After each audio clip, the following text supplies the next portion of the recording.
kita hari ini akan berdiskusi ya tentang sesuatu hal yang mungkin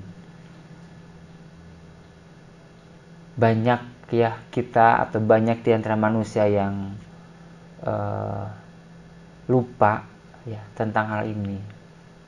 Ya. Kita coba untuk merenungkan tentang proses pencarian kebaikan dunia dan akhirat. Ya. Memang dalam Quran Allah menjelaskan bahwa umat Nabi itu ya harus ideal gitu. Dunia baik, akhirat pun ya harus baik. Coba kita lihat ya, doa yang paling Nabi sering baca. Doa yang dicatut dalam Quran, ya, yang ditulis dalam Quran. Surat Al-Baqarah 202. Doa yang oleh kita ya banyak disebut sebagai doa sapu jagat. Wa minhum may yaqulu rabbana atina fid dunya hasanah wa fil akhirati hasanah wa qina adzabannar. Di antara mereka ada yang berdoa, ya Tuhan kami, datangkanlah kepada kami di dunia kebaikan. Dan datangkanlah kepada kami di akhirat pun kebaikan, dan jauhkan kami dari siksa neraka. Ini sangat ideal ya. Ingin sukses dunia dan sukses akhirat. Ingin hasanah fid dunia, hasanah fil akhirah. Dan para ulama banyak yang menafsirkan ya, apa saja bentuk-bentuk hasanah fid dunia kan. Ada yang mengatakan ilmu, ya, amal soleh, harta, tempat tinggal yang luas, yang nyaman, kendaraan yang mudah, ya, al-markabul hani gitu ya. Kemudian hal-hal lain yang sifatnya adalah apa yang diinginkan oleh manusia, yang bisa berdampak menyokong proses kehidupan.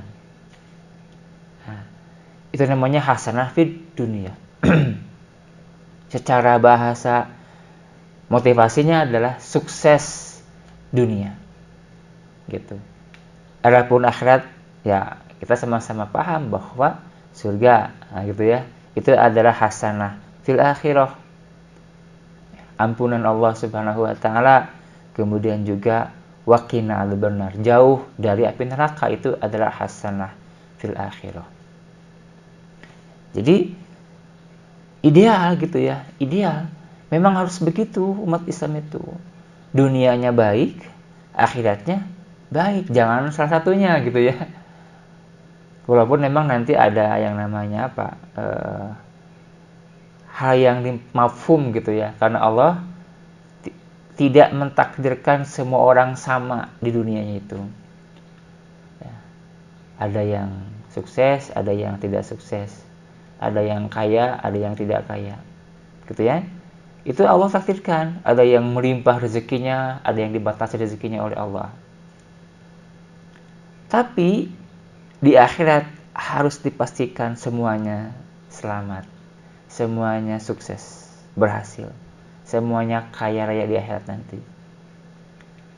Idealnya adalah dunia sukses, akhirat pun sukses, kan demikian.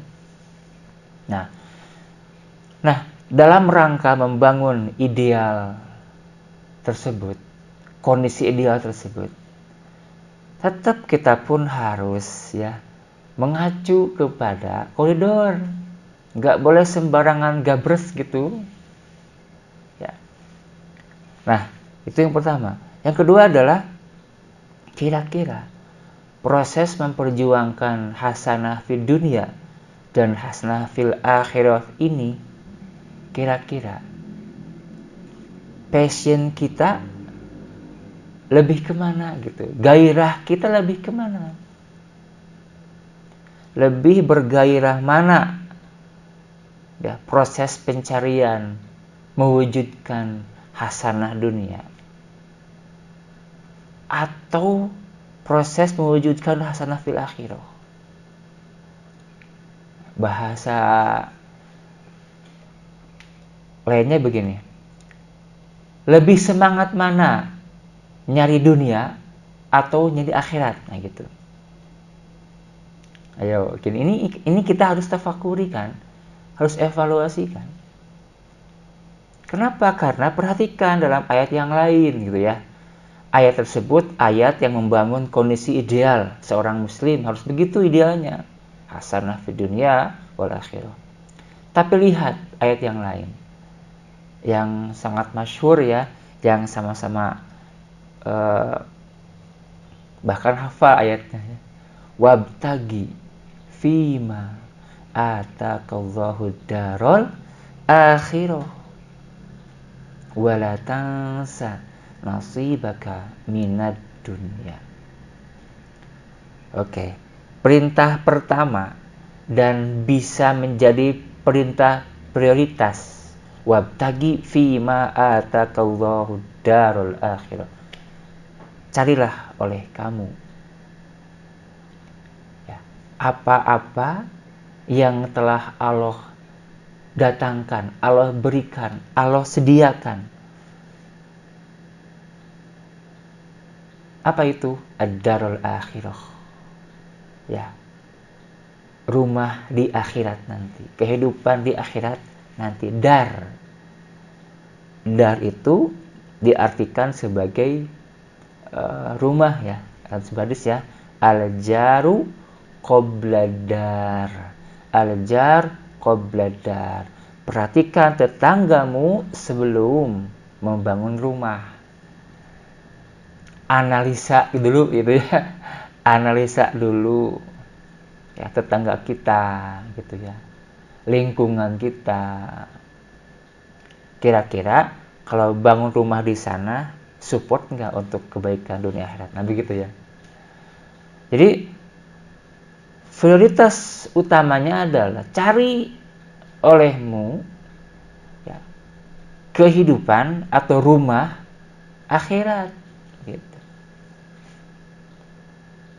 Kemudian Allah memberikan sebuah motivasi wala tansa, tapi jangan lupa nasibaka minad dunya, bagianmu dari kehidupan dunia. Jadi kalau kita menafakuri ayat tersebut, sebenarnya gitu ya, untuk urusan dunia itu sifatnya adalah jangan lupa gitu ya, jangan lupa. Berarti apa maksudnya? Prioritasnya adalah kita mencari akhirat. Gitu ya. Nah, namun faktanya bagaimana? Faktanya kebanyakan manusia itu dibalik. Ya. Ya. Dibalik. Mereka lebih bersemangat membangun dunia, mencari dunia. Dan untuk urusan akhirat melahoi. Ya. Untuk akhirat kurang bersemangat. Faktornya apa? Faktornya adalah kesenangan yang dihadirkan oleh keduanya, oleh dunia dan akhirat,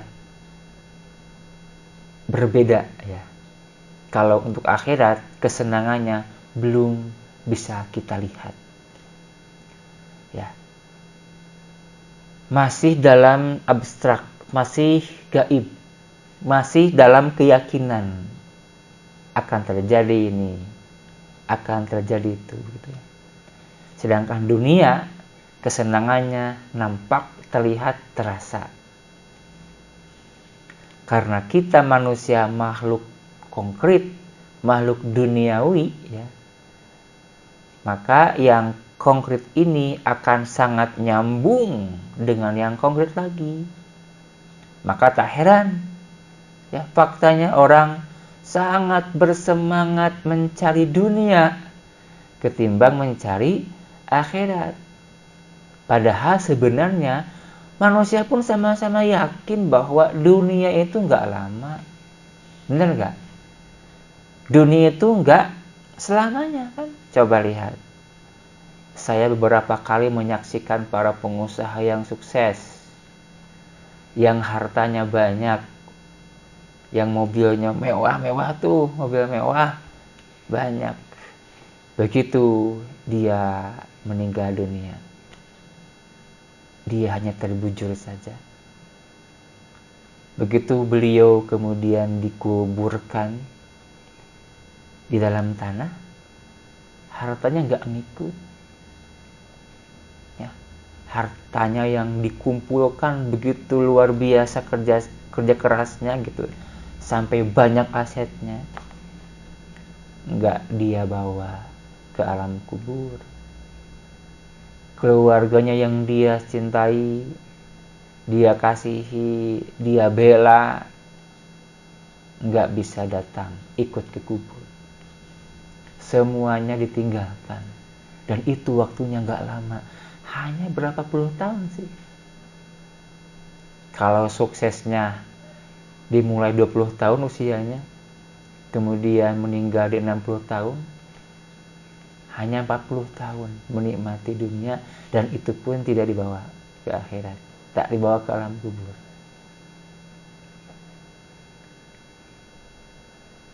Itu yakin kan? Yakin gak akan lama. Dan yakin itu gak akan akan fana, akan hancur gitu, akan hilang. Tapi orang kemudian bersemangat teriak untuk mencari hal tersebut. Di Sunda ada istilah dughulu petnyawa.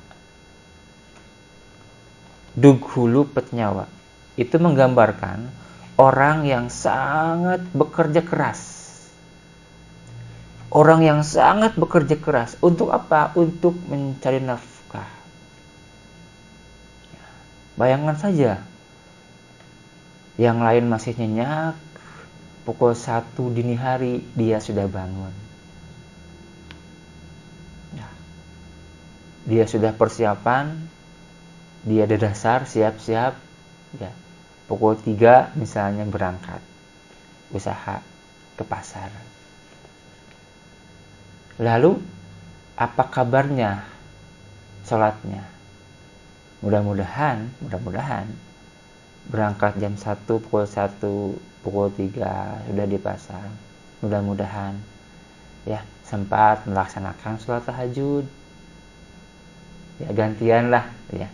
Atau mungkin sebelum buka gitu ya, tahajud dulu. Kemudian nanti pada saat adzan subuh nih, lagi ramai-ramainya pengunjung pasar, mudah-mudahan sholat dulu ke masjid gitu ya. Begitulah ya.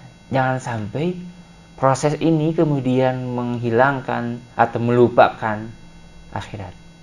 Jangan sampai kepentingan untuk mencari dunia yang tadi diyakini tidak akan selamanya dinikmati dan akan fana, menggeserkan kepentingan akhirat, menghilangkan perhatian kita kepada akhirat.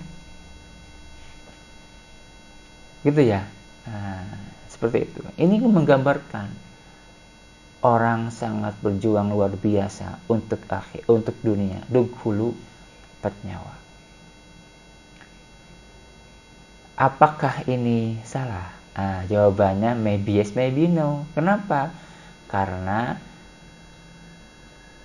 salah benarnya perhatikan, ya.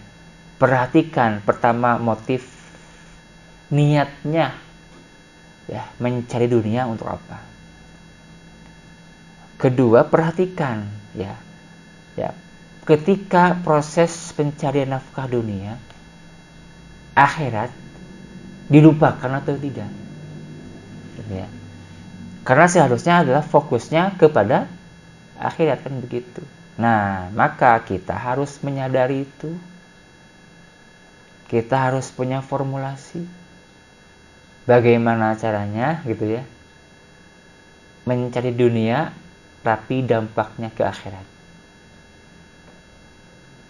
Bagaimana caranya sukses di dunia tapi efeknya sukses di akhirat. Nah, ini yang harus dipikirkan.